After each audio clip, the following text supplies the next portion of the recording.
Assalamualaikum dan salam sejahtera. Saya Fahira Afifah binti Jambul. Saya akan membentangkan topik yang bertajuk penjajah yang paling memberi kesan kepada masyarakat Malaysia dari aspek politik, ekonomi, sosial dan agama. Kedatangan Jepun. Kebangkitan Jepun bermula dengan pemerintahan Maharaja Mikado Meiji pada tahun 1968-1962 yang mana melancarkan pemulihan pemodenan dan perindustrian dengan menjadikan negara-negara barat sebagai model. Ia dikenali sebagai pemulihan Meiji. Faktor perluasan Jepun. Tanah pertanian semakin kurang disebabkan pertambahan penduduk, masalah ekonomi di negara Jepun, memerlukan kawasan baru bagi memasarkan hasil perindustrian. Jepun memerlukan bahan mentah sebagai sebuah negara industri. Di sini terdapat beberapa kejayaan tentera Jepun. Persediaan yang rapi.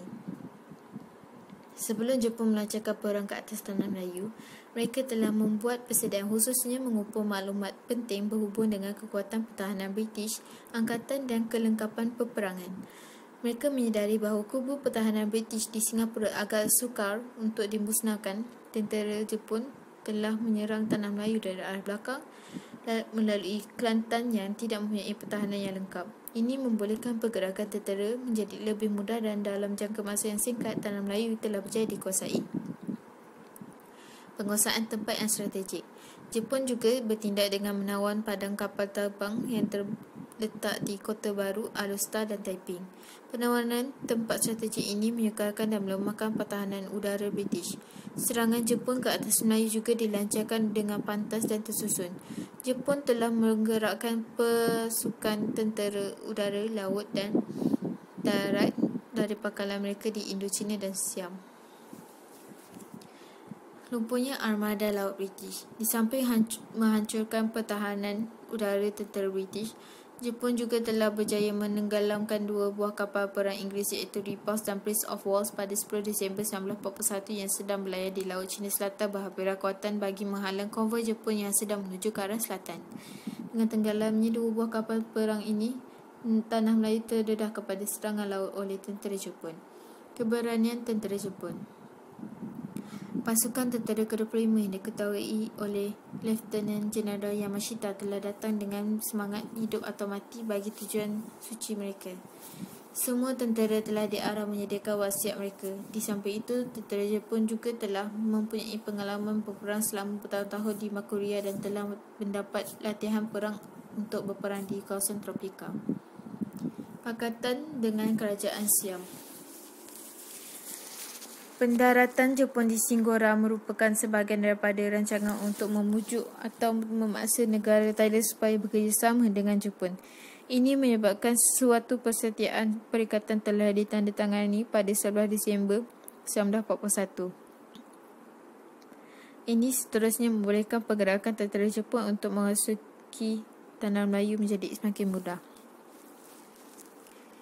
Semangat Tentera Berikat. Pasukan Tentera Berikat yang mempertahankan tanah Melayu terdiri daripada 8 British askar India, 2 British askar Australia dan 2 British sukarelawan Melayu. Pasukan Tentera Berikat ini, khususnya 8 British tentera India, tidak mempunyai pengalaman perang. Bagi memastikan tentera India mempertahankan tanah Melayu hilang semangat untuk berperang, tentera Jepun menyebarkan dakwah bahawa Jepun mempunyai hasrat untuk bebaskan Asia termasuk India daripada cengkaman jajahan British. Ini menyebabkan tentera India yang berperang telah berpaling tada dan memudahkan kemarahan tentera Jepun. Dasar-dasar Jepun di tanah Melayu. Dasar politik. Jepun perkenalkan pentadbiran tentera di tanah Melayu bercorak militer atau ketenteraan di bawah penguasaan seorang jeneral. Pentadbiran di tanah Melayu dibahagikan kepada dua, iaitu negeri-negeri selat diperintah oleh Gubernur yang beribu pejabat di Singapura.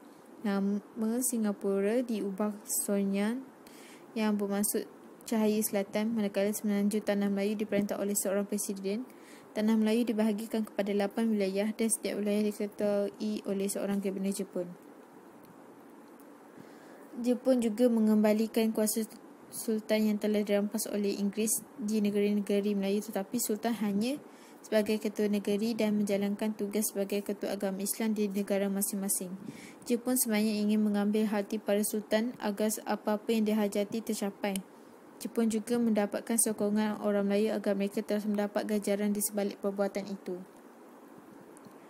Bagi menjaga pemantapan setiap operasi yang dijalankan di Tanah Melayu, Jepun membentuk pasukan keselamatan yang diketuai oleh pegawai Jepun dan dianggotai perisik tentera iaitu kepetai atau mengawal keamanan. Kepetai sangat kejam dan telah menangkap dan membunuh ramai orang. Selain itu, terkikan ialah pasukan mata-mata gelap yang bertugas untuk mencari musuh-musuh yang menyokong Inggeris yang menentang pemerintahan Jepun atau menghasut Melayu.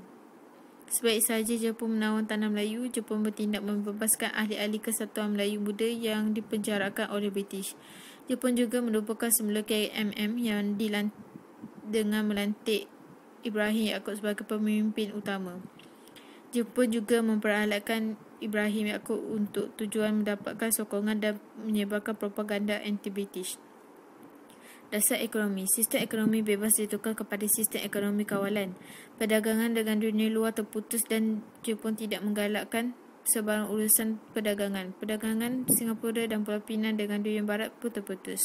Perniagaan dan perdagangan dalam negeri dikuasai oleh pihak Jepun. Jepun hanya berminat mengeksploitasi sumber alam negara kita bagi kepentingan negaranya. Galian besi dan bauksit dieksploitasi bagi kegunaan industri dan membuat senjata perang. Oleh sebab pengeluaran barangan makanan seperti beras tidak mencukupi, maka Jepun telah memperkenalkan catuan beras pada tahun 1943. Penduduk Tanah Melayu perlu mendapatkan kupon dari pejabat kawalan makanan untuk ditukarkan dengan beras. Selain itu, setiap keluarga hanya dihadkan 2 gantang beras sebulan. Untuk mengatasi kekurangan beras dalam negara, Jepun bertindak memperkenalkan rancangan ekonomi pertanian iaitu rancangan 3 tahun sara diri. Selain itu, Jepun perkenalkan padi Taiwan yang boleh penanaman padi 2 kali setahun. Pihak Jepun juga menggalakkan supaya masyarakat tempatan menanam makanan yang lain seperti ubi kayu, keledek, jagung, sagu dan lada hitam. Pihak Jepun telah menebang ladang getah dan hutan bagi tujuan penanaman makanan seperti ubi kayu, sagu dan jagung. Jepun telah mencetak wang Jepun yang dikenali sebagai wang pokok pisang untuk menambahkan penggunaan mata wang baru. Dasar sosial. Semasa pendudukan Jepun di Tanah Melayu, Jepun menerapkan dasar Niponisasi iaitu dasar penjepunan terhadap Tanah Melayu. Antara dasar yang diterapkan ialah layanan yang berbeza diberikan kepada penduduk tempatan oleh pihak Jepun. Semua kaum iaitu orang Melayu, Cina dan India mengalami penyiksaan, penderitaan, kebuluran, ketakutan dan pengangguran. Layanan yang berbeza ini menyebabkan atau mewujudkan permusuhan kaum antara orang Cina dengan orang Melayu.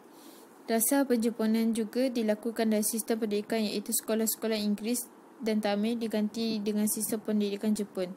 Sistem pendidikan ini menekankan beberapa aspek seperti pembentukan akhlak dan disiplin taat setia kepada Maharaja Jepun dan kepatuhan kepada kerajaan Jepun. Selain itu, kebudayaan Jepun disebarkan melalui sistem pendidikan Jepun. Orang tempatan diajar tentang istiadat dan lagu kebangsaan Jepun iaitu Kimigayo. Lagu ini dinyanyikan pada setiap pagi ketika menghadap matahari terbit. Selain pendidikan, pentadbiran tentera Jepun mengamalkan dasar berbaik-baik dengan orang Melayu dan India. Mereka menjalankan dasar menindas orang Cina dan tujuan dasar ini adalah disebabkan perasaan ingin membalas dendam ke atas orang Cina yang menyumbangkan sokongan kewangan dan peralatan perang kepada negara Cina semasa Perang Cina-Jepun 1937. Ramai orang Cina, India dan Melayu telah dihantar untuk bekerja membina jalan kereta api maut di sempadan Tahunai, Burma. Beribu-ribu orang kehilangan nyawa semasa pemedaan tersebut. Kisah pendudukan Jepun di Malaysia, politik, sosial, ekonomi. Politik.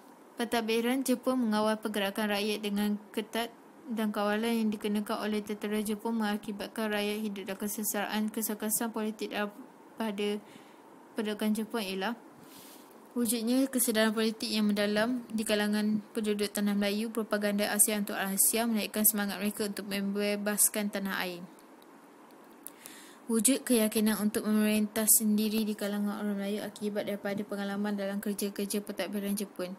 Orang-orang Melayu berasa mereka tidak lagi boleh mengharapkan Inggeris. Kepercayaan bahawa Inggeris tidak boleh ditentang sikap anti penjajah di kalangan orang Melayu semakin berkembang.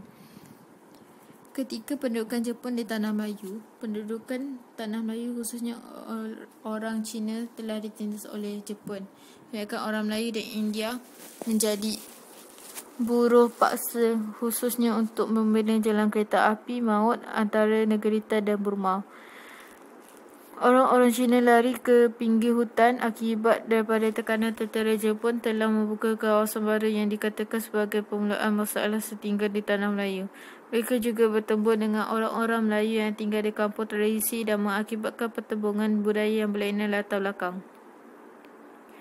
Pada masa pemerintahan Jepun, kegiatan ekonomi Tanah Melayu lumpuh sama sekali. Hal ini berlaku kerana British memusnahkan banyak harta benda dan infrastruktur sebelum menyerah kalah. Pelombongan biji timah dan perusahaan getah di Tanah Melayu juga tidak dapat dijalankan. Perdagangan Tanah Melayu dengan dunia luar terputus akibat peperangan. Ekonomi dan taraf hidup penduduk merosot. Barangan pengguna dan makanan khususnya beras berkurangan. Untuk mengatasi masalah ini, tentera Jepun bertindak memaksa rakyat menanam tanaman makanan seperti ubi kayu, keledek dan keladi. Pengedaran mata wang yang tidak terkawal pula menyebabkan inflasi melambung tinggi. Penjajah Jepun tidak mengendalikan infrastruktur dengan baik. Ini kesimpulan.